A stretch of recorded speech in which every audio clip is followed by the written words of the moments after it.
a look at a 5K race held in honor of our country's veterans.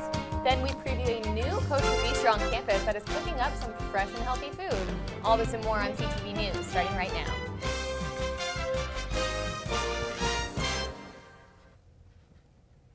Good evening, CSU and Fort Collins. I'm Alexandria Clow. And I'm Bryn Carmen. The general election is finally over. While Donald Trump won the presidential election, the state of Colorado did go blue in support of Hillary Clinton. The state also re-elected Democratic Senator Michael Bennet to the U.S. Senate and Democratic Congressman Jared Polis to the U.S. House of Representatives. When looking at local measures, Colorado passed Proposition 106, which allows medical aid in dying. The state also passed Propositions 107 and 108 that opens both presidential and party primaries to registered independent voters. Amendment 69, Colorado Care, failed by a large amount. Larimer County Ballot Issue 1A, which would have increased taxes to construct a treatment and detox facility for mental health, substance abuse, and alcohol abuse, also failed. Finally, Amendment 70, which increases the minimum wage in Colorado, passed. For a full list of the Colorado election results, you can go to collegian.com. The 7th annual CSU Veterans 5K took place on Saturday and was put on by the Adult Learner and Veterans Services. The nonprofit event had a great turnout and with almost 300 runners participating. Community together, it also celebrated 100 years of ROTC at Colorado State University. Each runner had to pay a fee of $25 to take part in the 5K. All of the proceeds went toward something special. And we all are here to raise money for veteran education. All the proceeds from today go to a scholarship through the university for veteran education. That goes beyond just what we do as a campus. It goes, to the community involvement. This event presents the opportunity for a community to be involved at CSU as well. That's awesome. Runners were able to register in groups and run the race together. One group that I was able to talk with ran to represent all veterans at CSU. We're all out here representing the Army ROTC program here at CSU, as well as supporting our veterans in our community. There's a lot of them here at CSU, and so we just like to come out and represent our ROTC as well as the veterans here. While a lot of people came out to run the race to support our student veterans, one particular family came out to honor a special fallen hero. My son Mitchell Vandenberg was killed 2 weeks ago, and my good friends and family, since they were doing the veteran, he was in the Army for 6 years. And since they had this run, they just decided just to all come out and celebrate Mitchell because he was an awesome kid. He loved to dress up. He would often go out in costume, and he had lots and lots of mustaches. If he couldn't dress up the whole thing, he would just put mustaches on, so we wanted to do that as well. If you did not have a chance to make it out to the 5K and would like to donate money to the Veterans Scholarship Fund, you can visit advancing.colostate.edu/veterans. In honor of Veterans Day tomorrow, this ALVS will be holding an event called National Roll Call. This event will honor 6,886 veterans at the LSC Sculpture Garden. CSU basketball player Jean Clavel was arrested by CSUPD yesterday, Wednesday, November 9th. Clavel was charged with false imprisonment with domestic violence and enhancement and booked into the Larimer County Jail. Police records report Clavel was taken into custody on the CSU campus at 750 Meridian Avenue, which is the address for the CSU police station. Clavel was also arrested by CSUPD on July 16, 2015 on the same charges plus harassment after an altercation with his girlfriend on campus. However, all three charges were dropped after the case was dismissed in August of 2015. Records show Clavel was released today on a $750 personal recognized bond after appearing before a Larimer County court judge. The application for the 12th Annual Citizens Police Academy hosted by the CSUPD opens this coming Monday, November 14th, and is available until January 6th.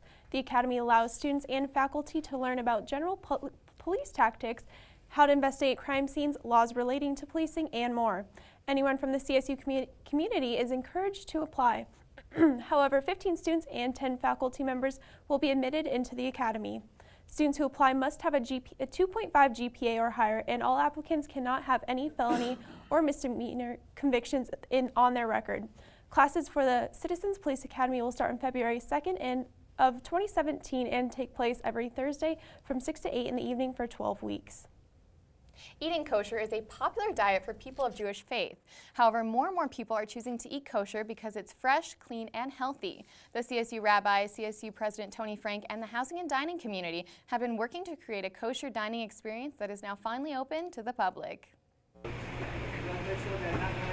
In October, the first and only kosher-certified eatery in Larimer County opened for business inside CSU's Parmalee Dining Hall. Even though it was a long process because it's not as easy as making any sort of dining option, we got it done, and there's like 15 people standing in line to get a schnitzel sandwich right now, so that's really exciting. With the combination of high-quality food, a robust menu, and keen attention to detail in the kitchen, the rabbi is not surprised the new bistro is the most popular dining hall option at CSU. You know, it really warms and gladdens my heart. What it tells us is what we thought from day one, that this was not just going to be an option for Jewish students, it was going to be a wonderful addition to both the culinary and diversity aspects at CSU, which is just an amazing place. The Kosher Bistro follows strict dietary rules that represent the Jewish tradition, but the bistro is open to all students, staff, and faculty, regardless of faith. So I don't know how many of these people are Jewish, maybe none, and it doesn't matter. They're enjoying that amazing experience of having something different, having something delicious, and having something that's very popular around the country and around the world. Good kosher food, there's nothing better than it. The students are great, they like the food, they like to try different food, they want to try they're asking a lot of questions, what is kosher, what that mean kosher, so we're trying to explain to them as much as we can. It's made with a higher standard, because kosher, the diet has so many restrictions, it makes it harder for subpar food to get through, which I love, and he really cares about it, I really care about it, so. The Kosher Bistro is open in the Parmalee Dining Hall Monday through Thursday from 11:30 in the morning to 1:30 p.m. for lunch and 5 to 6:30 for dinner. A bill that would allocate funds toward developing 8 zip bike share stations on the CSU campus was sent to committee by the ASCSU Senate this Wednesday night.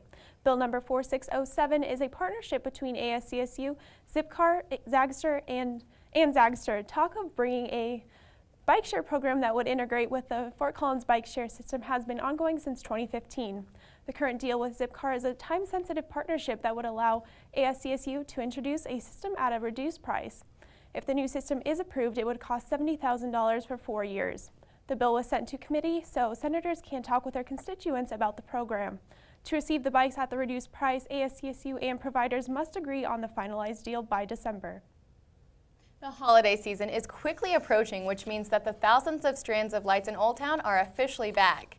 This past weekend, the annual lighting ceremony was held, setting the streets of Fort Collins aglow. The dazzling display of low-energy and sustainable LED lights covers 7 blocks of trees, storefronts, and alleyways. They will be up now until the end of winter, so make sure to make your way to Old Town to enjoy the magical atmosphere. Have you been to Old Town to see the lights yet? I went last weekend and it's so pretty. It feels like Christmas down there. It's so beautiful. I wish they kept them up all year long. Oh, I do too. I would be so happy if they did. Me too.